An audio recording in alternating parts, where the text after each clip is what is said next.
Yes जी, पहला question है जी। पहला क्वेश्चन ध्यान से पढ़िए क्या लिखा है। All of the following are defence mechanism of the ego except, यानी एक को छोड़ के इनमें से कौन सा जो है, बाकी तीन यहाँ पे क्या है जी, आपके डिफेंस मैकेनिज्म है, इनमें से एक को छोड़ के बताइए जी कौन सा है जी।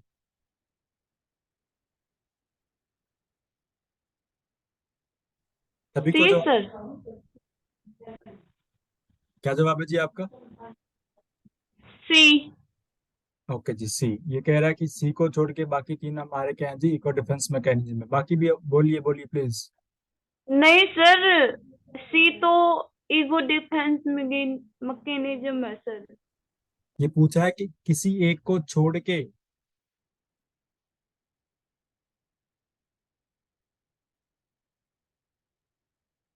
बताइए बताइए, अकॉर्डिंग टू सिगमंड फ्राइड किसी एक को छोड़ के कौन सा इसमें इको डिफेंस मैकेनिज्म, कोई एक इनमें क्या है जी इको डिफेंस मैकेनिज्म नहीं है, वो आपको ढूंढना है कौन सा नहीं है जी। बताइए बताइए, हरी अप, बिल्कुल इजी क्वेश्चन है और ऐसे ही आते हैं question. Sir sir, B B जो ऑप्शन है सर, ओके बाकी। अगर उसका, हाँ जी। सर मैंने ये पूछा, अगर बी मतलब बी का ना हिंदी मीनिंग बता दो क्या होगा। जैसे प्रोजेक्शन भी है, रिएक्शन फॉर्मेशन भी डिफेंस मैकेनिज्म है सर, ओके और ट्रांसपेरेंस भी है सर, क्योंकि हम मतलब वो करते हैं। तो ठीक है ना। इसका तो मीनिंग आपने क्या होगा सर? आपने बताया कि प्रोजेक्शन भी है, रिएक्शन फॉर्मेशन भी है, ट्रांसफेरेंस भी है, तो एक ही ऑप्शन रहेगा हमारा कि जो नहीं है, कन्वर्जन। B sir. मतलब कन्वर्ट करना। कन्वर्जन का मतलब होता है कन्वर्ट करना, कन्वर्ट करना तो कुछ होता ही नहीं है ना। तो ईगो डिफेंस मैकेनिज्म कौन सा नहीं है, पर ऑप्शन क्या आएगा हमारा यहाँ पे, B, B conversion. B sir. Sir. ऐसा है जो ईगो डिफेंस मैकेनिज्म नहीं है। Getting my point? जी क्लियर है सर। जी? ओके जी, नेक्स्ट क्वेश्चन पे चलते हैं, थोड़ा जल्दी करने की कोशिश करें answer. Yes, psychoanalytical theory is based on,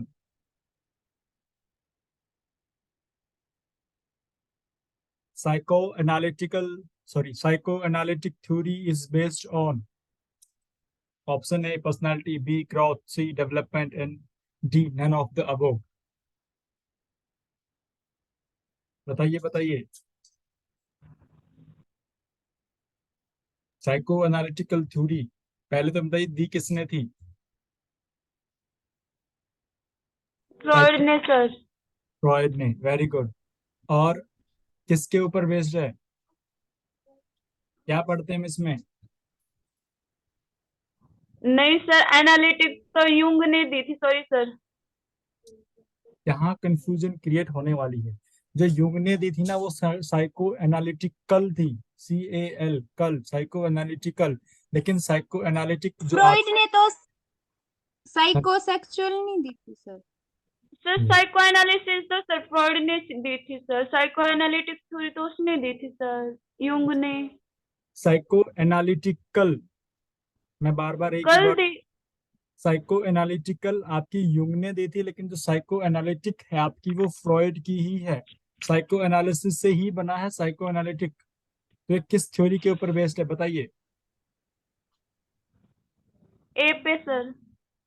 okay, और यही होगा सर, क्योंकि वो पर्सनैलिटी पे बेस है, क्योंकि यस पर्सनैलिटी के साथ प्लस साइकोथेरेपी को जब हम यूज करते हैं। यस, वो क्या कहता है जी, कौन, सिगमंड फ्रॉइड कहता है कि हमारी जो पर्सनालिटी है ना, वही हमारा सेंटर पॉइंट है हमारी साइकोएनालिटिक का। क्योंकि उसके अंदर हम क्या डिस्कस करते हैं कि ग्रोथ ऑफ पर्सनालिटी कैसे होती है, हमारी पर्सनालिटी डेवलप कैसे होती है।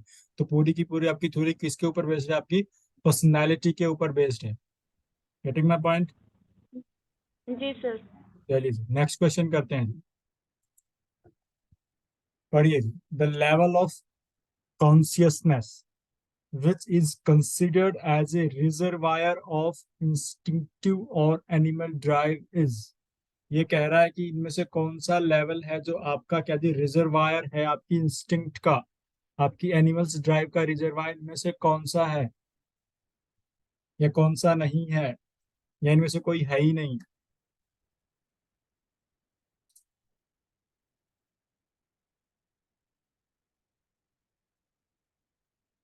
बताइए बताइए प्लीज।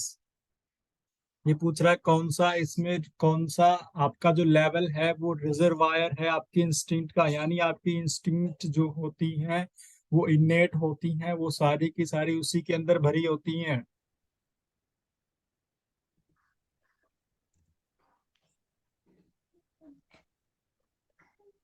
बताइए बताइए। Unconscious sir. अनकॉन्शियस, पूनम का भी आंसर यहाँ पे अनकॉन्शियस है, बिल्कुल सही है जी। हमारे अनकॉन्शियस हमारा लेवल होता है जिसके अंदर हमारी सारी की सारी इंस्टिंक्चुअल और हमारी एनिमल्स ड्राइव्स फुलफिल होती हैं, इसलिए उसको क्या बोलते हैं, रिजर्वायर ऑफ इंस्टिंक्टिव बोलते हैं जी। क्लियर है जी, इट इज क्लियर। आगे चलें, ममता आप भी रिप्लाई यस कीजिए सर। प्लीज। नेक्स्ट क्वेश्चन है जी, what did Freud consider the parental love of girls. बहुत इंपॉर्टेंट क्वेश्चन है, बहुत बार पूछा जाता है ये question. What did Freud consider the parental love of girls? Hurry up, hurry up.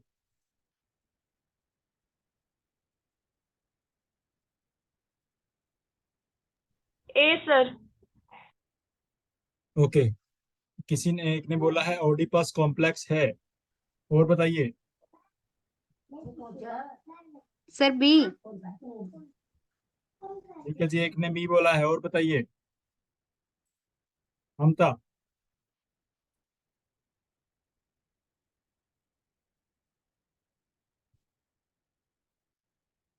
ममता का आंसर भी बी है, इलेक्ट्रा कॉम्प्लेक्स। यस, हमारा जो आंसर होगा यहाँ पे वो इलेक्ट्रा कॉम्प्लेक्स होगा, क्योंकि बात गर्ल्स की हो रही है और गर्ल्स के लिए इलेक्ट्रा कॉम्प्लेक्स यूज किया है।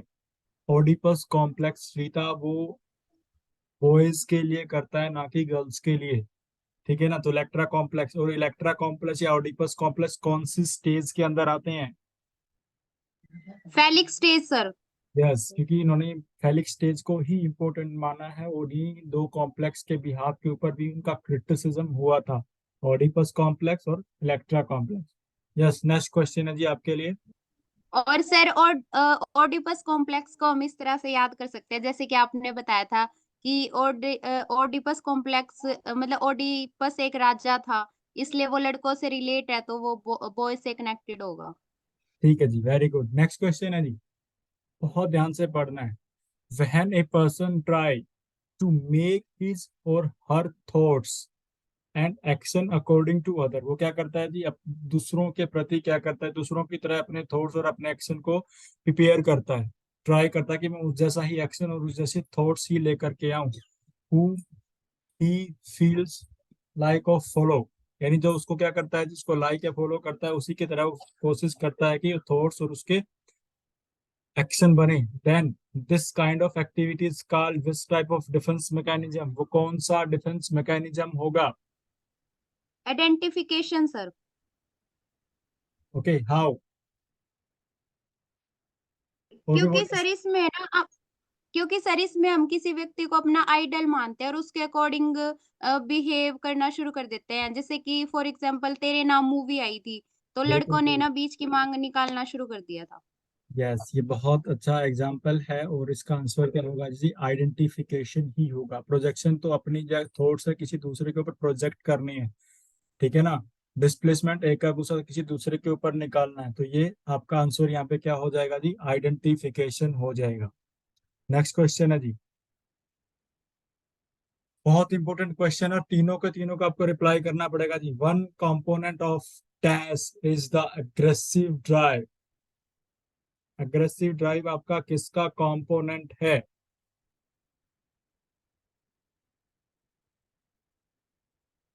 अग्रेसिव ड्राइव्स किसका कंपोनेंट है। ऑप्शन आपके स्क्रीन पे हैं, life, death, conscious, unconscious. Yes Savita. That. B B B B. B. Mamta. Poonam. Sir confuse हूँ सर इसमें मैं। ओके जी, एक कोई एक ऑप्शन चूज कीजिए। सर जो लाइफ होती है उससे तो इरोज होता है सर, हाँ जी। इरोज से रिलेटेड होती है। और जो डेथ है उससे थैंटोस से रिलेटेड होती है सर। बिल्कुल, लेकिन यहाँ पे मेरे क्वेश्चन क्या को पूछ रहा है कि आपका जो अग्रेसिव ड्राइव है ना, वो किसका कंपोनेंट है? ठीक है ना, aggressive drive according to Sigmund Freud हमारे डेथ इंस्टिंक्ट का कंपोनेंट है। डेथ इंस्टिंक्ट का कंपोनेंट अग्रेसिव ड्राइव को माना है, और लाइफ इंस्टिंक्ट का कंपोनेंट किसको माना है? हैप्पीनेस। लाइफ इंस्टिंक्ट का अकॉर्डिंग टू सिगमंड फ्रॉइड दो ही इंस्टिंक्ट तो वो मानता है, एक तो आपका हो गया अग्रेसिव, दूसरा आपका क्या है जी? Sexual sir. हाँ जी, सेक्सुअल ड्राइव को वो क्या है, लाइफ इंस्टिंक्ट का कंपोनेंट मानता है, और डेथ इंस्टिंक्ट का कंपोनेंट क्या है हमारा? अग्रेसिव ड्राइव है। गेटिंग में? Aggressive sir. जी सर। ऐसे ही क्वेश्चन आते हैं, बिल्कुल सिंपल आते हैं, लेकिन हम कंफ्यूज हो जाते हैं। ठीक है, नेक्स्ट क्वेश्चन है जी आपके लिए। Who say that psychic energy is a diffuse and general life energy? कौन कहता है इनमें से कि हमारी जो साइकिक एनर्जी होती है वो डिफ्यूज और जर्नल लाइफ एनर्जी होती है? बहुत इंपॉर्टेंट क्वेश्चन है जी। ठीक है, साइकिक एनर्जी। युंग। ओके, इसका आंसर आंसर है जी यूंग। बाकी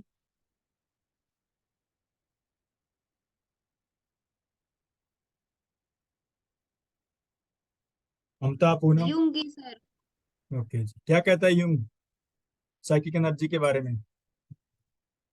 हमने पढ़ा था और बड़े अच्छे से पढ़ा था यूंग को।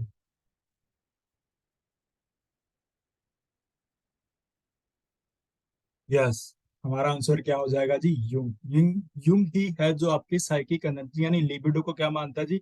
एक जर्नल लाइफ एनर्जी है। जो हमारा सेक्सुअल अर्जेज होते हैं वो क्या है, वो मात्र इसका एक कंपोनेंट है, पूरी की पूरी साइकिक एनर्जी वो नहीं होती। लेकिन फ्रॉइड क्या कहता है कि हमारी जो साइकिक एनर्जी होती है वही हमारी लिबिडो होती है, और वे किससे जुड़ी होती है? हमारे सेक्सुअल अर्जेज से जुड़ी हुई होती है जी। Getting my point? Next question है जी आपके लिए। According to Freud the conscious is, ये बहुत इंपॉर्टेंट क्वेश्चन है जी, थोड़ा सा टफ भी है। बताइए, ध्यान से पढ़ना है। अकॉर्डिंग टू फ्रॉइड कॉन्शियस क्या है? पहला क्वेश्चन है which are we aware at any given moment. दूसरा है जी लिमिटेड एस्पेक्ट ऑफ पर्सनालिटी। तीसरा है that larger individual portion below the surface. And fourth, it is the reservoir of material.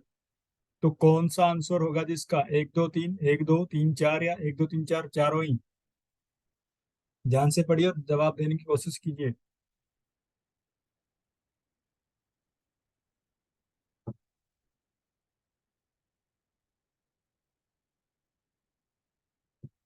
Hurry up, hurry up.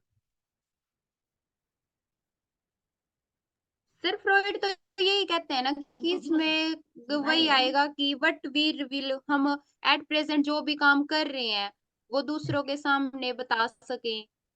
Okay, but option क्या है आपके पास, और उनमें से आपका जवाब क्या है? फर्स्ट और सेकंड सर, फर्स्ट और सेकंड। यस, यू आप कह रहे हैं कि एक और दो ओनली, बाकी सब? ऐसे जो क्वेश्चन होते हैं ना वो एलिमिनेट जो आप हम कैसे करते हैं जी?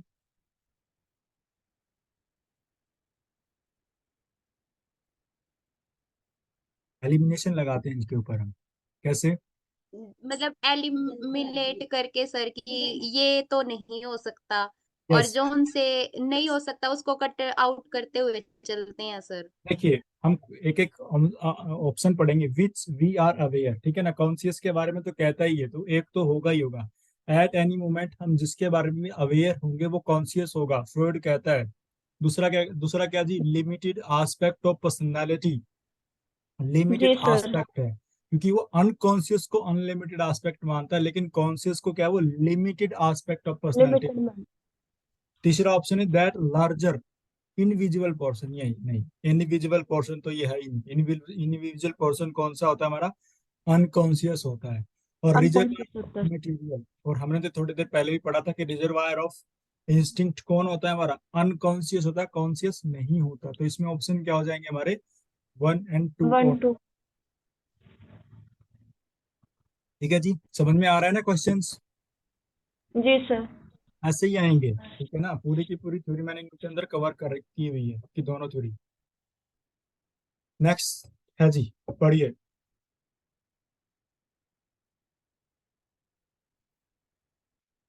बहुत इंपॉर्टेंट है।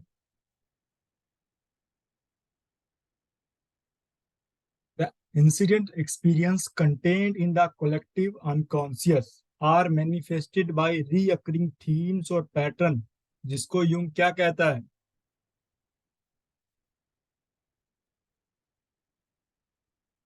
हम जो हमारे जो प्राचीन एक्सपीरियंस हैं, जो हम क्या करते हैं जी, कलेक्टिव अनकॉन्शियस के अंदर रखते हैं, उस थीम और उस पैटर्न को यूंग क्या कहता है?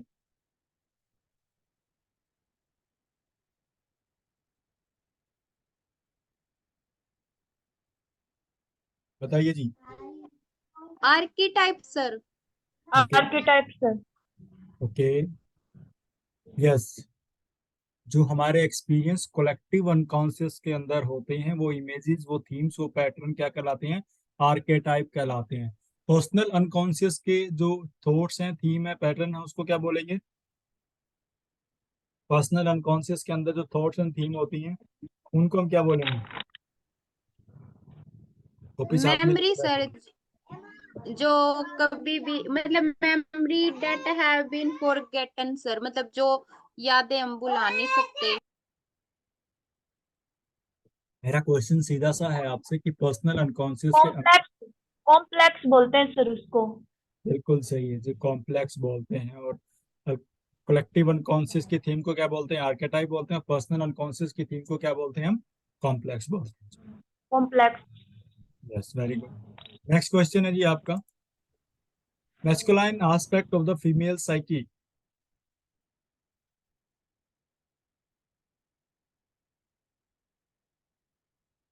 Masculine aspect of the female psyche. B sir. क्या जी? अब इसके अंदर कंफ्यूज हो जाएंगे। ये तो पता है, एनिमस और एनिमा। Anima sir. हाँ sir. B okay, sir, B. Anima. पक्का? हाँ जी हाँ सर, क्योंकि सर। फीमेल में माँ, तो एनिमा और फीमेल सर। नहीं जी, ये रॉन्ग है आपका। एनिमस सर, एनिमस, सॉरी सर, एनिमस, एनिमस। अब एक तो होगा ही। एनिमस है सर, एनिमस, पक्का एनिमस अब तो। जी, फीमेल साइकी की यूज करें, यानी फीमेल की बॉडी के अंदर हमारे मैस्कुलिन जो मैन की एस्पेक्ट होते हैं, वो क्या करेंगे? बॉडी किसकी है? बॉडी फीमेल की है। हम बॉडी के थ्रू इसको याद रखेंगे। फीमेल की बॉडी के अंदर क्या है जी? मैस्कुलिन एस्पेक्ट होते हैं, मेल के, वो क्या करते हैं? एनिमस कहलाता है, वो एनिमस आर्केटाइप होता है। और feminine aspect of the anima. Male psyche, वो एनिमा होता है। Getting my point? जी सर, सॉरी सर, कंफ्यूज हो गए थे सर सर उसमें। जैसे ओडिपस और उसका कॉम्प्लेक्स का बताया था ना सर, वैसे इसका कुछ शॉर्ट ट्रिक बता दो सर। देखिए, हम बात तो करेंगे जी साइकी की, यानी पर्सनालिटी की बात करेंगे सब शुरू से, तो ठीक है ना। अब वो पर्सनालिटी किसकी है, या वो साइकी किसकी है? देखिए, अगर मेल की है, M A, male, M A आता है ना मेल में, एम ए, हम उसको एनिमा से याद रख सकते हैं। मेल की साइकी है तो वो क्या है जी? एनिमा। अगर फीमेल की साइकी है तो वो एनिमस। ठीक है ना। इसको अलग अलग तरीके हैं, अपने अपने हिसाब से आप याद कर सकते हैं। जी सर। चलिए, नेक्स्ट क्वेश्चन करते हैं जी। If the dash is totally suppressed, the psychic will be dull and lifeless. सबसे पहले तो क्वेश्चन है कि ये दिया किसने था, ये बोला किसने था? इफ द डैश, अगर आप उसको टोटली सुप्रेस कर दोगे, सारा का सारा दबाव दोगे, तो आपकी जो साइकी है, आपकी जो पर्सनालिटी है ना, वो डल और लाइफलेस हो जाएगी। ये किसका कॉन्सेप्ट है जो इसके अंदर आएगा? क्या? युंग ने दिया था सर ये। ओके जी, यूंग ने दिया था, क्योंकि हमने ऑप्शन से देख लिया, पर्सोना, सेल्फ, एनिमा, एनिमस की बात यूंग करता, तो यूंग तो इसका हो गया जी हमारा। बट यहाँ पर डेफ नहीं के सर, वो अंदर साइड की वर्ड भी यूज करता है ना सर। ओके जी, आंसर क्या होगा इसका? If the Khalistan is totally suppressed, the psychic will be dull and lifeless.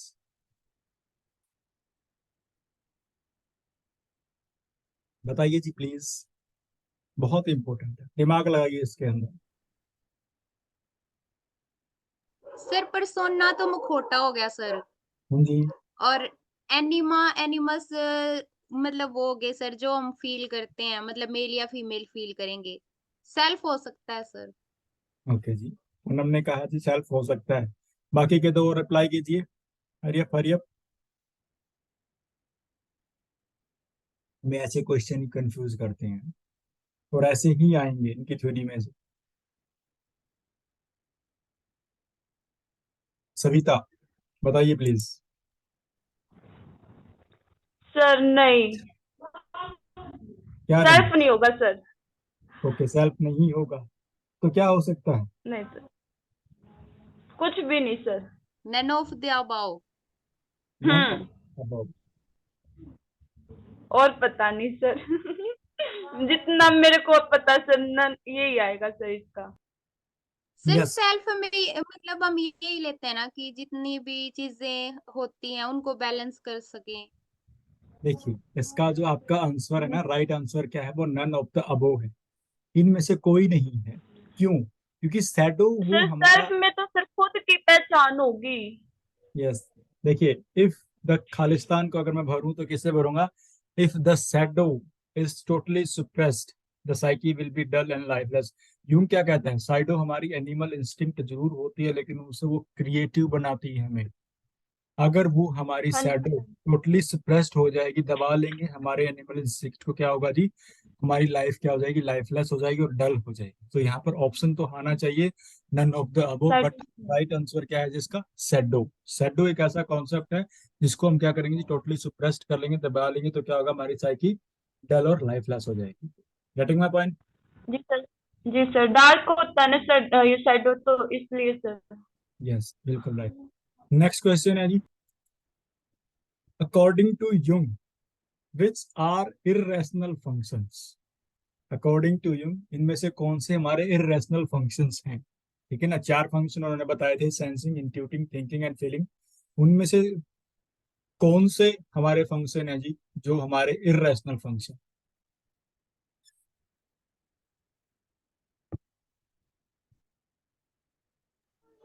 Feeling and thinking sir. Yes, feeling और थिंकिंग, यानी इस हिसाब से तीन और चार।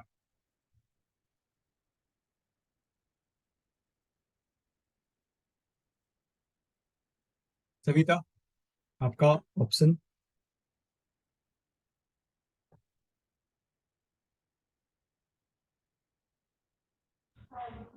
Third sir. थर्ड, तीन और चार। यस, देखिए आप दोनों का ही गलत है। इरेशनल फंक्शन पूछ रहा है वो, जिसके अंदर क्या है? रैशनल नहीं है, जिसके अंदर हम क्या करते हैं जी? जजिंग नहीं करते, सोचते नहीं हैं, इरेशनल। रैशनली नहीं सोच रहे सिर्फ हैं। फीलिंग नहीं आएगा सर, बाकी तीनों आएंगे। फीलिंग नहीं आएगा, बाकी तीनों आएंगे, ये भी गलत है। सर वन और टू आएगा सर।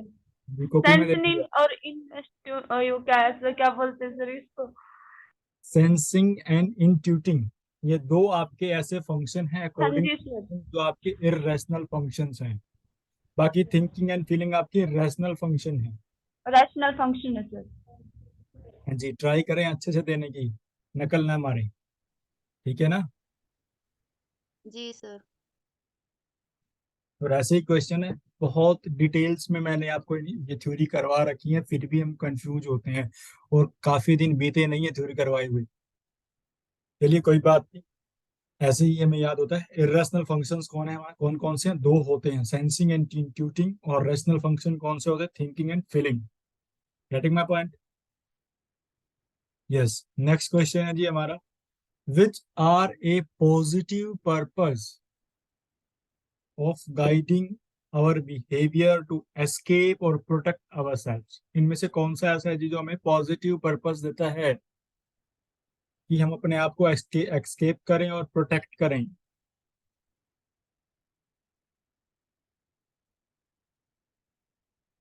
इनमें से कौन सा ऑप्शन है जो आपका क्या करता है जी, पॉजिटिव पर्पस देता है आपकी लाइफ को?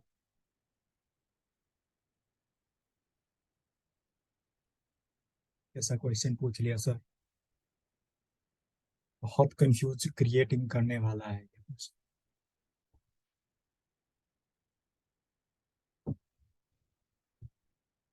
हरियप हरियप।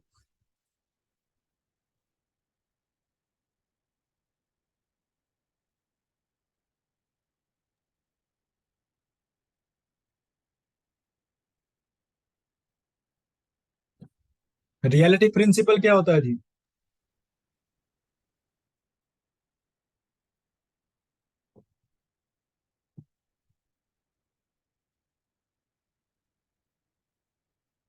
यस प्लीज, रिस्पॉन्स दीजिए।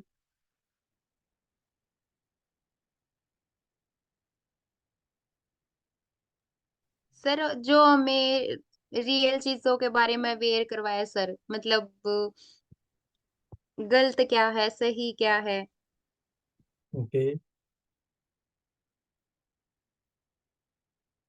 तो इसका ऑप्शन क्या होगा जो हमें हमारी लाइफ का पॉजिटिव पर्पस देता है? रियलिटी प्रिंसिपल ही होगा sir. Poonam, Mamata,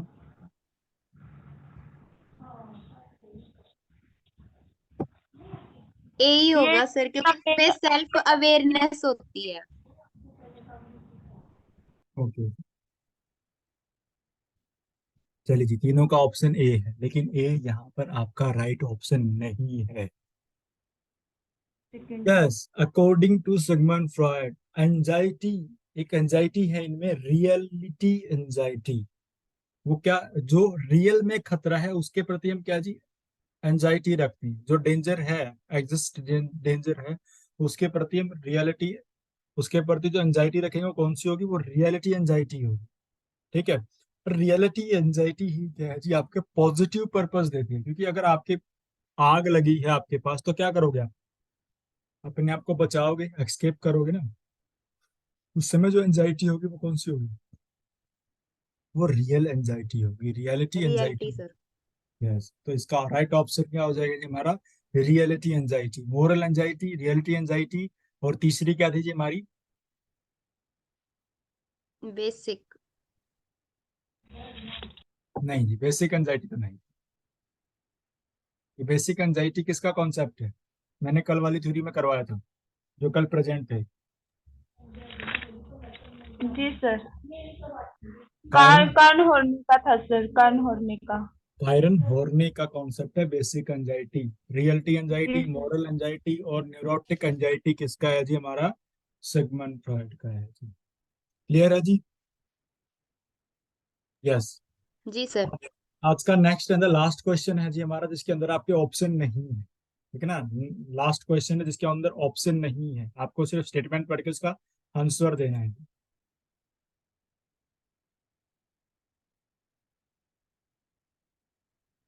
The expression of emotions that is expected to lead to the reduction of disturbing symptoms, इसका कॉन्सेप्ट है और कॉन्सेप्ट का नाम क्या है, ये दोनों आपको बताने हैं। सर आवाज नहीं आ रही। Okay, the expression of emotion that is expected to lead to the reduction of disturbing symptoms, ये स्टेटमेंट आपको पढ़नी है और दो ऑप्शंस आपको, दो जवाब आपको देने हैं। एक तो ये कि इस कॉन्सेप्ट का क्या नाम है, दूसरा ये कॉन्सेप्ट किसका है।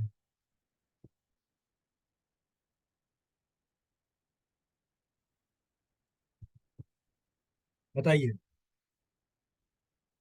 Am audible? सर मेरे फोन भी खराब है जी लगता है सर। मेरे को। कोई बात नहीं, अगर आप सामने से पढ़िए और उसका जवाब दीजिए। सर एक बार मैं क्लास को लेफ्ट कर रही हूँ। यस पूनम, बताइए।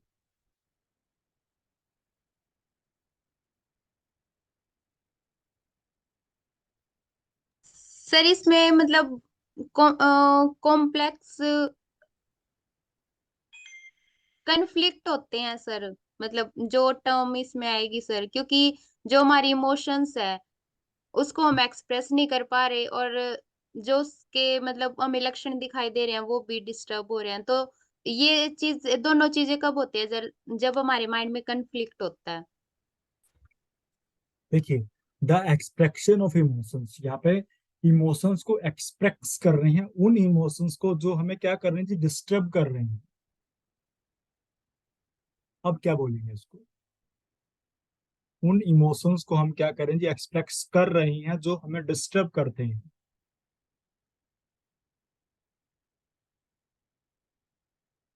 क्या बोलेंगे और किसका कॉन्सेप्ट है? अरे फरिए फरिए, बताइए बताइए। इसका मतलब रिवीजन नहीं करते हैं आप।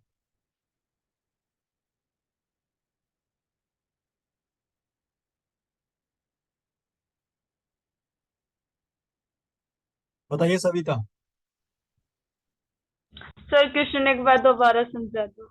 यस, ये कह रहा है कि हम उन इमोशंस को एक्सप्रेस करते हैं जिनको हम मानते हैं कि ये हमें डिस्टर्ब नहीं करेंगे। यानी कुछ इमोशंस ऐसे होते हैं हमारे, जो हम एक्सप्रेस करने के बाद ये फील करते हैं कि हमें जो है डिस्टर्ब नहीं हो रहे हैं। वो क्या कहलाता है और किसने ये कॉन्सेप्ट दिया था? You have only 30 seconds. Individual psychology sir, Elder ने सर, एडलर। एल्डर मान लेते हैं। और ये जो आपकी कॉन्सेप्ट है, वो कॉन्सेप्ट का क्या नाम है जी?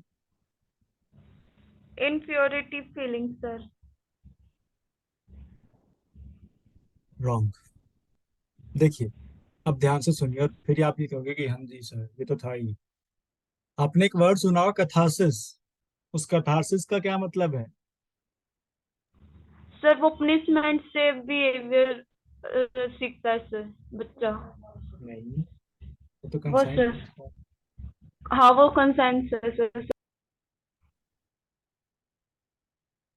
देखिए, एक्सप्रेशन ऑफ इमोशन यानी हमारे जो डिस्टर्बिंग इमोशंस होते हैं उनको एक्सप्रेस करते हैं। क्यों? क्योंकि हमें जो क्या जी, वो डिस्टर्बिंग सिम्टम्स हमारे क्या हो जाएं, रिड्यूस हो जाएं। ये जो टर्म थी आपकी, ये सिगमंड फ्रायड ने दी थी, उसका नाम था कथारसिस। पढ़ाया है ना मैंने कथारसिस के बारे में। जी सर। जी sir. As it is line है वहां से ये कि expression of emotions that is expected to lead to the reduction. यानी वो इमोशंस को हम एक्सप्रेस करके क्या करें, अपनी एंजाइटी को रिड्यूस करें, वो क्या कहलाता है जी, वो कथारसिस कहलाता है अकॉर्डिंग टू सिगमंड फ्रायड। तो ये हमारे क्या है जी, 14 से 15 मोस्ट इंपोर्टेंट क्वेश्चन थे। तो आपका टेस्ट भी था आज, और आप खुद सोचिए कि आपको कितने क्वेश्चंस याद थे, कितने नहीं थे, और कितने लेवल की और तैयारी आपको करनी पड़ेगी।